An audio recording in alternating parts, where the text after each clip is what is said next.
What is up? What is up, YouTube? Hey, check it out. One of my favorite girls that's on YouTube, Jaguar Wright, y'all. Yeah, I talked to her and all that good stuff, man. So, you know, that's my cousin. No, I'm just playing. Anyway, Jaguar Wright leaks the real list.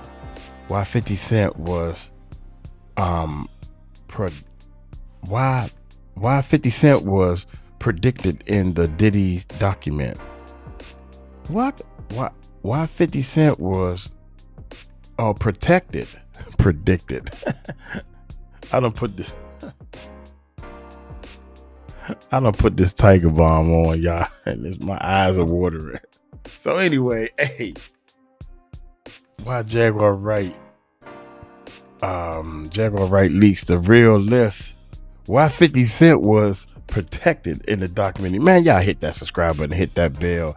Hey, let's check it out, man. We're getting close, baby. We're getting close to 5,000, 500,000. Let's check it out. Who's your favorite villain? My favorite villain? I kind of like Diddy. When people say I'm a troll, I say, I don't know why you're saying I'm trolling people. I'm doing what you've conditioned me to do. Jaguar Wright just broke her silence on 50 Cent's explosive Diddy documentary, and her take on what he revealed on Netflix is nothing short of shocking. She claims that what 50 Cent put on screen barely scratches the surface. Entire tapes, testimonies, and industry-shaking events were deliberately left out, all because Netflix wasn't willing to push the boundaries and expose the full truth. Problem with it, it was done too well. It left out too many things. So can you speak on Curtis Jackson? 50 Cent said that this is the first one. I'm sure. There's hundreds of hours of more footage. I'm sure there was hundreds of hours of shit that was confiscated from all of Diddy's homes in that HSI raid that never made it to the trial. I wonder where it made it to. Jaguar Wright just dropped an eye-opening interview exposing everything cut from 50 Cent's documentary. After watching it, she connected with Gene Deal, the only person who truly knew Diddy up close and whose perspective mattered. As Diddy's former bodyguard, Gene witnessed the violence, intimidation, cover-ups, and the people who always got protected. So when Jaguar noticed Gene was completely absent from a film billed as The Reckoning, alarm bells went off. Speaking with him finally revealed the full truth that Netflix chose to hide. Would you call the documentary educational, informational, entertaining? Like, what would you say this documentary? Gaslighting. And it's sad because there's a lot of stuff in there that's true. But there's enough left. The timing of the documentary's release and its focus on recycled stories raised red flags from the start. Jaguar Wright points out that it wasn't about revealing the truth, it was about controlling the narrative. By leaning on old footage, familiar incidents, and stories the industry had long accepted, the film wasn't exposing secrets, it was steering attention, shaping perception, and keeping the real revelations buried. Story isn't over, I agree. Like, that's the thing. The story's not even being told. Because in order to tell the actual whole story, you would have to include everyone that is involved. But no, this is about saving the industry and blaming it all on Diddy. Saving the industry and blaming it all on Diddy. Okay, Diddy's going to jail. He's going to do his time. I don't know what that appeal is looking like right now. Because see, the one thing that all of this documentary shit is doing is definitely fucking up his possibility for an appeal to get out early. Especially with the judge and them and the appeal board having to look at the footage of him sitting there with Mark Agnifilo, pretty much working on how to fix the trial. And for him to be watching the feds watching him. Yeah, filming the feds. Wow. Film me. Diddy was made the fall guy, the perfect target for the industry to pin everything on. Jaguar Wright highlights that CNN had footage of Diddy's violent moments with Cassie for over a decade before ever showing it. And yet That's wrong right there. That's wrong. Whatever happened to you see something, you should say something. They should have said something years ago. That's what I think. FBI only stepped in once the statute of limitations had expired. The documentary conveniently ignored all of this, sidestepping the most critical question. If Diddy was under a RICO investigation, where were the co-conspirators and the bigger players who were really involved? They did what they needed to do in this documentary. The whole objective of this documentary was to blame it all on Diddy. The devil made me do it, blame it all on Diddy, and the rest of the industry is nothing like this. Like when Curtis Jackson sat there in his interview with Robin and sat there and said, I did this because I don't want people thinking that the hip hop community is okay with this kind of behavior. I don't want them thinking that, we're just going to be silent while all of this is going on. Like, we're okay with this kind of behavior. And my thing is huh? So now you speaking for all of hip hop, and all of hip hop is uncomfortable with this. Meanwhile, you got people like Ja Rule who, on the low key, allegedly, Gene Deal has exposed for having his own nude tryst freak-offs with Diddy. In that courtroom. Do you think that hip hop culture was on trial as much as Sean Combs was? Look, if I didn't say anything, you would interpret it as the hip hop is fine with his behaviors. There's no one else being vocal. So you would look at it and just say, because that mind your business, or let me not say nothing about nothing, or those things, it would allow the entire culture to register as if they're for that behavior. If Sean Combs watches this, what do you think he's going to feel? Like, wow, this is amazing. I think he's going to say this is the best documentary I've seen in a long time. Because you'll see people saying that. He may feel a different way about pieces and bits of it, but he knows the truth. The documentary's biggest hook was the unreleased footage that 50 Cent somehow claimed to have secured. But here's the kicker. When the film was first announced, he didn't even have access to it. How then did he already know what was going to unfold with Diddy before it even happened? Jaguar Wright points out that this timing raises serious questions about how much was staged and how much the audience was meant to be distracted rather than informed. He announced he was going to be doing the documentary December 2023 with Netflix. And the star footage that you use to get people to re-upload or resubscribe to Netflix to make this the #1 in their TV shows division for almost 2 weeks straight. Beating out Stranger Things. How much stranger is that? I'm not Beckham. This footage didn't even exist when you said you were going to be doing this documentary. So we've got a videographer, a road videographer that has this very, very, very explosive, very explosive footage of him literally sitting on camera, planning how to go after survivors, how to poison the jury pool, how to fix his trial in advance before he's even arrested. I mean, like, is anybody not forgetting when Mark Agnifilo was sitting there talking to the Sons in the hallway, and they're sitting there filming, and he's sitting up there. Yeah, well, see, what we got to do is we got to go and we got to put countersuits on all of these people. We have to create lawsuits ourselves.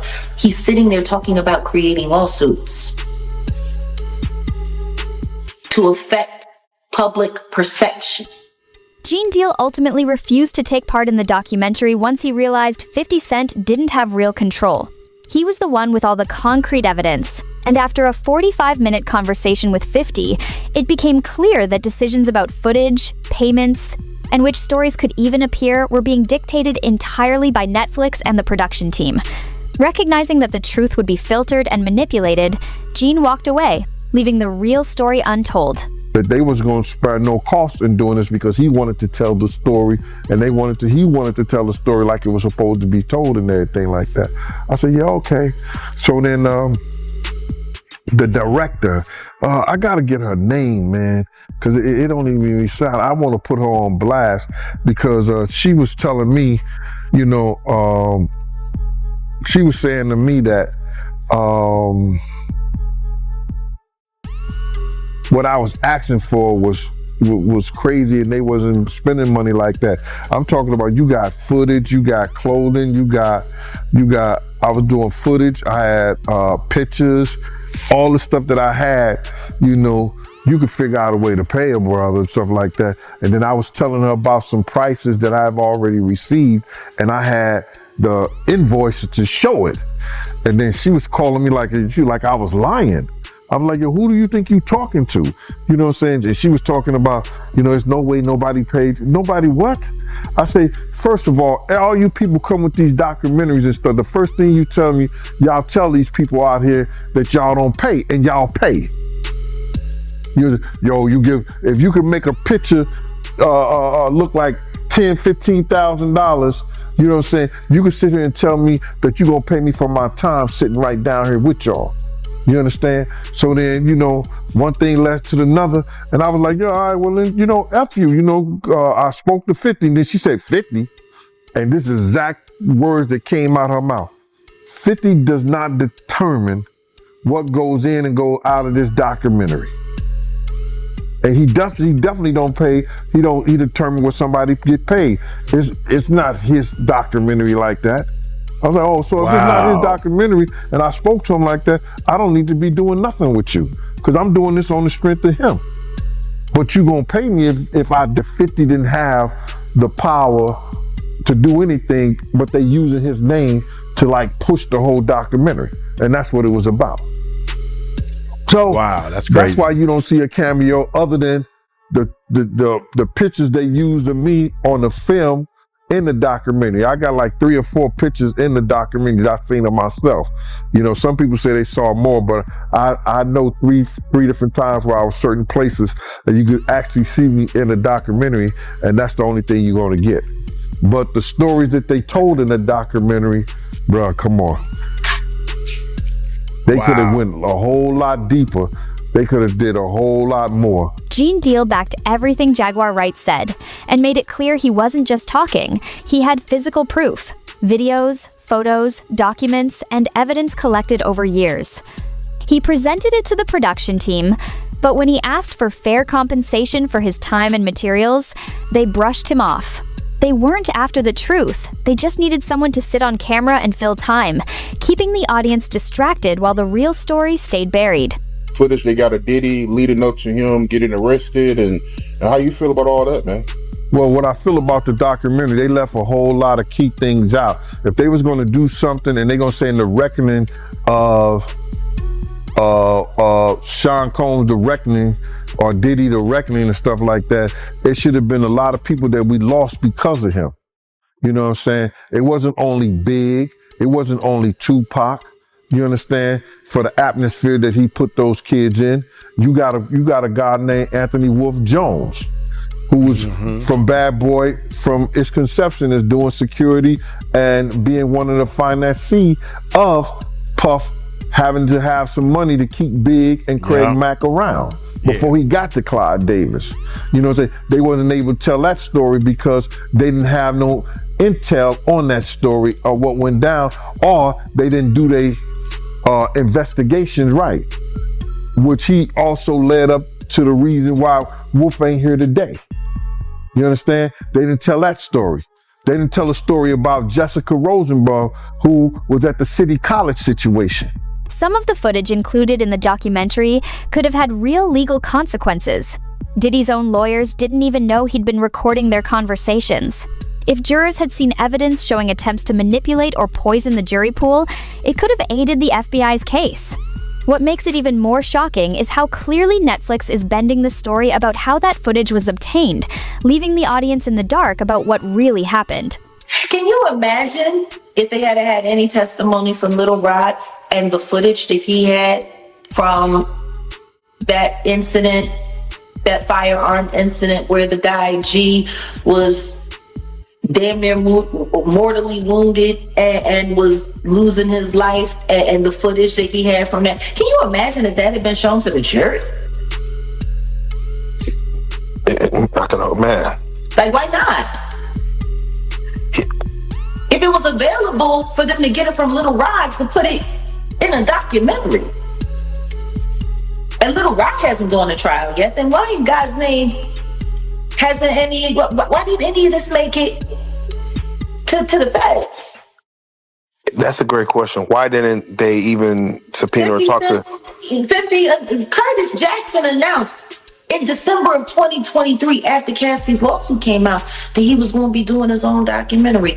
Isn't it very clever that all of this, alarming and stuff didn't come out of his documentary until almost 6 months after his verdict came in? 2 months after he had been sentenced? It was almost as if they were holding the documentary to not get in the way of his trial. Like, that's the thing that's tripping me out when it's coming to all of this Curtis Jackson praise that's coming on. And there's a lot of people. If he didn't get paid, usually it's like 90 days before you start, you got to put in an invoice and all of that stuff. Like, his business machine was still businessing. You telling me nobody around him? That sounds like a setup to me. Sounds like a setup. It sounds like a setup to me. And when you think about the fact that, another conversation that we've been having, a lot of people aren't paying attention to the money behind the machine. BlackRock, Vanguard, owners of Diageo, the company that Diddy tried to go after and had to settle out of court for, with sealed findings, and nobody really knows how that turned out before his life got turned upside down and HSI came in raiding, grabbing all kinds of evidence and all kinds of stuff. They're part owners in Netflix. Did you know that? That's information. The very company that has allegedly been going out of their way to work with the higher ups to make Diddy's life a living hell have a stake in the platform that's now ruining what's left of his reputation worldwide. But after this trial. The one thing the documentary undeniably accomplished was jeopardizing Diddy's chances on appeal. Exclusive, never-before-seen footage showed him scheming with his lawyers and allegedly planning further moves that could land him in trouble. To make matters worse, Diddy secretly recorded calls with his own legal team, leaving his lawyers furious about being exposed and blindsided in front of the world. This is awful that Diddy owes his life to Mark Agnifilo. Literally his life, because he could have gotten life in prison were it not for Mark Agnifilo, his defense lawyer, who had a brilliant strategy. And Diddy screwed him over when he hired this videographer to chronicle his life without telling Mark Agnifilo that when Diddy and Mark were on the phone, this videographer was recording what Mark clearly expected to be an attorney-client privileged relationship.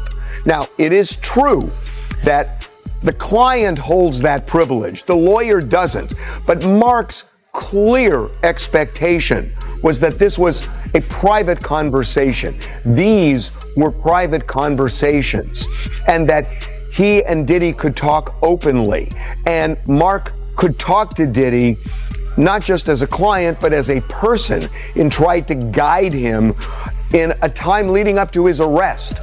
And unbeknownst to Mark Agnifilo, Diddy has got this guy recording the conversation as he's sitting there saying, "You are screwing this up. You are messing up this case. We're losing." And knowing that that's on tape. And it's almost like he's performing for the camera. The documentary also exposed Diddy's lawyers, revealing their role in covering up critical information. If the footage proves they knew about these actions and failed to act, they could face suspensions or formal investigations. And Diddy handed all of that straight to Netflix, putting his legal team squarely in the spotlight. The truth is, they should all be under review by the bar associations that they're registered to. All of their licenses should be up for termination. With the shit that we saw in that documentary, with the way Mark Agnifilo was sitting there talking about filing lawsuits, filing fake lawsuits, creating all kinds of hoopla. That shit was on film.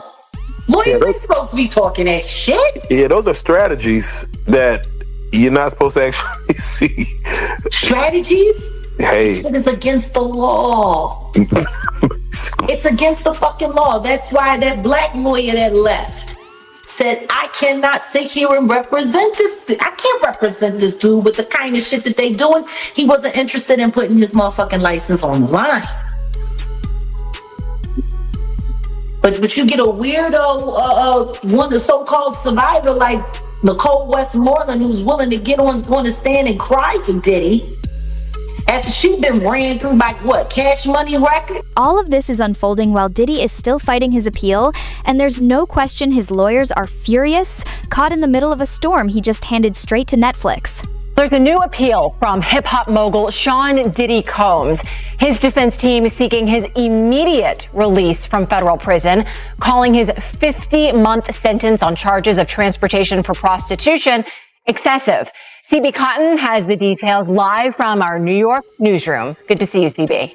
Hey, Lydia. Well, once one of the most powerful names in hip-hop, Sean Diddy Combs is now behind bars at that federal facility in Fort Dix, New Jersey, but his legal team says he should have never been sent there for this long. So on Tuesday, in an 84-page filing, Combs' attorneys asked a New York federal appeals court to immediately release Combs and send the case back for a new sentencing or grant him an acquittal. In July, a jury found Combs guilty on 2 counts of transportation to engage in prostitution and acquitted him of the most serious charges, racketeering, conspiracy, and sex trafficking. In the fall, the judge then sentenced Combs to a little more than 4 years behind bars, citing testimony from former girlfriends who said they felt pressured to participate in drug-fueled sex parties with male escorts called hotel nights or freak-offs. But the rapper's lawyers argue this sentence was punishment for crimes that the jury rejected. They wrote in the filing, quote, "He sits in prison today serving a 50-month sentence because the district judge acted as a 13th juror.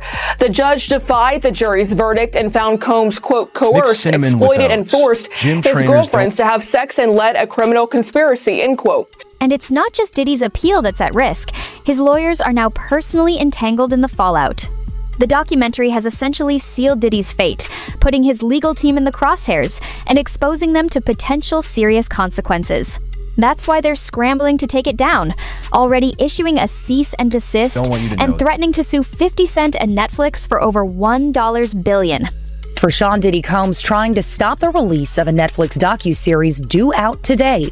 We have to find somebody that'll work with us that has dealt in the dirtiest of dirty business. The series contains never-before-seen footage of Combs debating strategy with his lawyers in the days leading up to his arrest in New York last year. I am going to let you professionals look at the situation and come back to me with a solution. It also includes video of Combs greeting fans in Harlem. Off my back, Lord, you win. I'm gonna win. Lord, you win. Be with it. I'll accept it. And then saying this about the interaction moments later. I need some hand sanitizer. Hold on. I got it. I've been out in the streets amongst the people. Yeah, I gotta take a bath. Like the amount of people that actually I'm coming in contact with, like that's what I have to do. That's sad. You know what I'm saying? It's like 150 hugs. Now Combs' lawyers are demanding Netflix pull the series, threatening legal action, claiming Netflix is using stolen footage that was never authorized. And all 150 people probably cleaner than you, probably got less germs than you. The people that think they the cleanest are probably the ones carrying the most germs. Real talk. Because they use so much soap and alcohol, their body and their immune system can't fight off the germs. That actually I'm coming in contact with, like that's that's what I have to do. You know what I'm saying?